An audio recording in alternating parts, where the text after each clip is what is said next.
શહેરના ડિંડોલી દેલાડવા ગામમાં એક ખાનગી સ્કૂલે નિયમોને નેવે મૂકીને મુખ્ય ખાડી પર જ પાકો કોન્ક્રીટનું બાંધકામ કરી દીધું હોવાનું તપાસમાં બહાર આવ્યું છે। ખાડીનો કુદરતી પ્રવાહ રૂંધીને તેના પર સ્કૂલ બસોનું પાર્કિંગ અને રમતનું મેદાન બનાવી દેતા હવે પૂરની ગંભીર સ્થિતિ સર્જાઈ છે, જેને પગલે સિંચાઈ વિભાગ અને સુડાની મંજૂરી આપવાની નીતિ સામે મસમોટા સવાલો ઉભા થયા છે।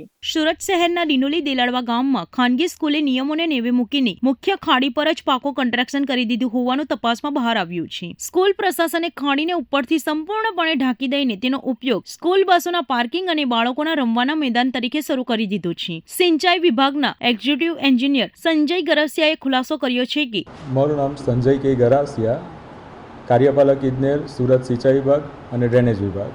સર, દેલાડવા ગામે એક સ્કૂલ દ્વારા ખાડી ઉપર પાર્કિંગ બનાવવામાં આવી છે, શું છે સમગ્ર મામલો, કઈ રીતે પરમિશન આપવામાં આવી? દેલાડવા ગામે જે દીપદર્શન સ્કૂલ આવી છે ત્યાં સ્કૂલની બાજુમાંથી અમારી દેલાડવા સબ ડ્રેન પસાર થાય છે, જે ડ્રેનેજ વિભાગની અંડરમાં આવે છે।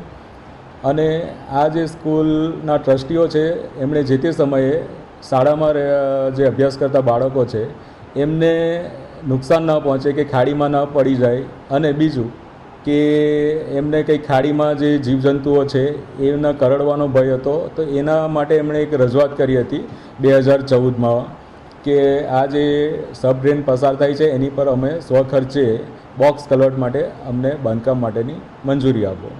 જે તે નિયમ અનુસાર, સરકારશ્રીના પ્રવર્તમાન નિયમ અનુસાર તે વખતે અત્રેથી અધિક્ષક ઇજનેરશ્રી સુરત સિંચાઈ વર્તુળમાં દરખાસ્ત રજૂ કરવામાં આવી હતી, અને સુરત સિંચાઈ વર્તુળમાંથી સરકારના તે સમયના પ્રવર્તમાન નિયમોને ટાંકીને શરતી મંજૂરી આપવામાં આવી હતી, અને એમાં જણાવવામાં આવ્યું હતું કે આ પાણીનો પ્રવાહ અવરોધાય નહીં એ રીતે સ્વખર્ચે બાંધકામ કરવાનું રહેશે।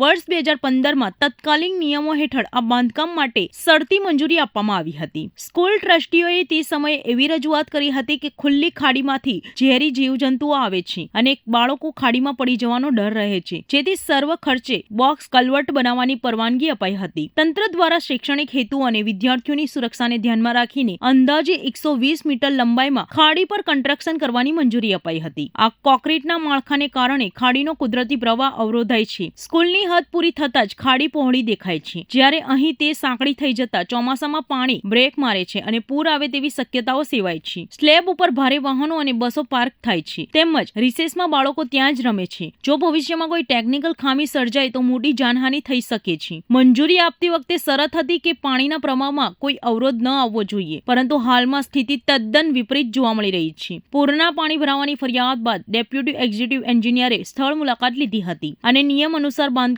થયું છે કે નહીં તેની છાનબીન શરૂ કરાઈ હતી। બાળકોની સુરક્ષા માટે માત્ર ફેન્સિંગ કરવાને બદલે આખી ખાડી બ્લોક કરવાની મંજૂરી આપનારા સિંચાઈ વિભાગ અને સોડા સામે હવે ગંભીર સવાલો ઉભા થયા છે।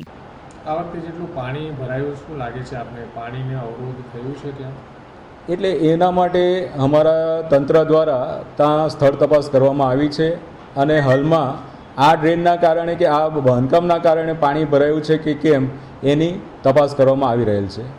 ખાડી ત્યાં સાંકડી થઈ ગઈ છે, સામે ખુલ્લી ખાડી છે, ત્યારે એનું પહોળાઈ દેખાય છે, તો એના કારણે પણ ક્યાંક નુકસાન થયું હોય લોકોને એવું લાગી રહ્યું છે? હાલમાં તો આપણે તપાસ જ એની કરીએ છીએ, બરાબર। તપાસના અંતે જે કંઈ તારણો આવશે તે મુજબ કાર્યવાહી કરવામાં આવશે। સર, બીજો પ્રશ્ન એ થાય કે આ જે સ્કૂલવાળાએ પરમિશન માંગી છે, તો અત્યારે હાલ ગ્રાઉન્ડ છે, ત્યાં બસો પાર્ક છે, કાર પાર્ક છે, બાળકો રમે છે, તો કઈ રીતની પરમિશન? પરમિશનમાં તો આપણે એમને બોક્સ કલવટ માટેની, અને તે પણ સ્વખર્ચે એમના દ્વારા જે તે નિયમ અનુસાર, એટલે કે પાણીનું વહેણ અવરોધાય નહીં એ રીતે જ પરવાનગી આપવામાં આવી હતી। હવે જો એમના દ્વારા કંઈક આ રીતે બાંધકામમાં કોઈ ગેરરીતિ હશે તો એ તંત્ર દ્વારા તપાસ કરીને એની પર કાર્યવાહી કરવામાં આવશે। સાહેબ, એક પ્રશ્ન એ પણ છે કે સ્કૂલવાળાને બાળકોની સુરક્ષાની વાત હતી, તો એમની પોતાની જગ્યા બાઉન્ડ્રી વોલ પણ કરી શકતા હતા, તો ખાડીને ઉપર કન્સ્ટ્રક્શન કરવાની જરૂર ક્યાં પડી જશે? હવે એ પ્રશ્ન જે તે સમયનો છે કે જે સમયે એમને જે યોગ્ય લાગ્યું હોય તે પ્રમાણે સરકારશ્રીમાં રજૂઆત કરી હતી, અને સરકારશ્રીમાં શિક્ષણ હેતુ માટે, શૈક્ષણિક હેતુ માટે જો આવી કોઈ જોગવાઈ હોય તો એના આધારે પરવાનગીઓ આપવામાં આવતી હતી, અને તે પ્રમાણે આપી હતી। પરંતુ એમાં જો આ પાણીના પ્રવાહને અવરોધવાનું કંઈક ઘટના બની હોય તે બાબતે તપાસ કરીને આપણે નિર્ણય લઈશું।